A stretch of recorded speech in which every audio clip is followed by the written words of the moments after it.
राजकीय घडामोडी, सामाजिक विश्लेषण, कृषी विभाग, कला व मनोरंजन विश्व आणि क्रीडा क्षेत्रातील बातम्यांचे ताजे व अचूक अपडेट्स महाराष्ट्र शाही न्यूज मराठी। बातमी मागची बातमी, शोध सत्याचा। मी संजय कुमार भीमराज गायकवाड, उपअभियंता, प्रधानमंत्री ग्राम सडक योजना, अहिल्यानगर। आज आपल्या पठार भागाच्या विविध मुख्यमंत्री ग्राम सडक योजनेचे रस्ते दुरुस्तीसाठी आपले सुभाष भाऊ डोंगरे पाटील हे रस्ता दुरुस्त व्हावा म्हणून पाठपुराव्यासाठी उपोषणाला बसलेले आहेत।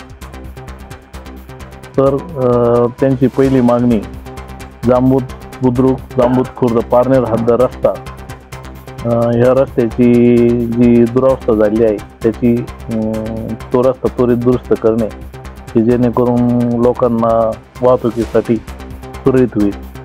त्याचप्रमाणे साकूर ते तास्तरवाडी रस्ता तालुका संगमनेर व डोळासणे ते सेंडीवाडी रस्ता तालुका संगमनेर हे तीनही रस्ते लवकरात लवकर दुरुस्त करून ते व्यवस्थित मोटरेबल व्हावे म्हणून त्यांनी उपोषण सुरू केले आहे।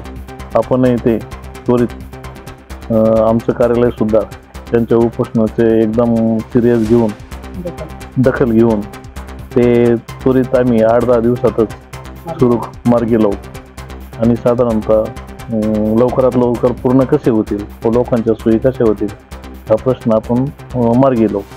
तसेच एक साकूर ते बिरेवाडी हा रस्ता कॉन्क्रिटीकरणाचा मंजूर आहे, त्याचं कार्य आदेशसुद्धा एवढ्या महिन्यामध्ये महिना अखेरपर्यंत येतील।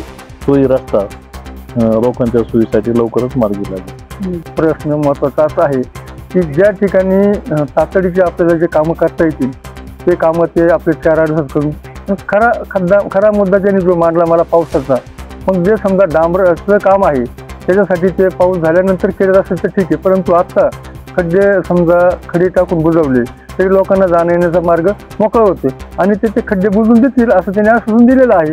कारण डांबर लगेच नाही टाकलं तरी काही अडचण नाही, पण लोकांच्या याच्यातून थोडंफार जाण्या येण्यासाठी खड्डे बुजवले, साईड गटर मोकळे केले।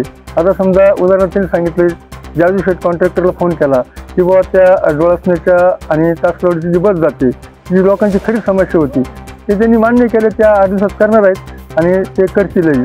फक्त विषय राहिला जांबूत बुद्रुक ते जांबूत खुर्द पारनेर हद्द हा विषय त्या ठेकेदारांनी वारंवार लांबणीत नेलेला आहे। त्यांच्यावर विश्वास ठेवा का नाही अशी परिस्थिती असल्याने त्यांनी आत्ता सांगितलं की माझ्या जबाबदारीवर मी जे तुमचं खडीकरण असेल किंवा खड्डे बुजवायचं काम असेल किंवा साईड गटरचं काम असेल हे काम त्वरित करून देतो आणि जे सिलिकोटचं काम असेल जे डांबर टाकायचं असेल ते काम मी 4 महिने पाऊस उघडल्यानंतर करून देतो।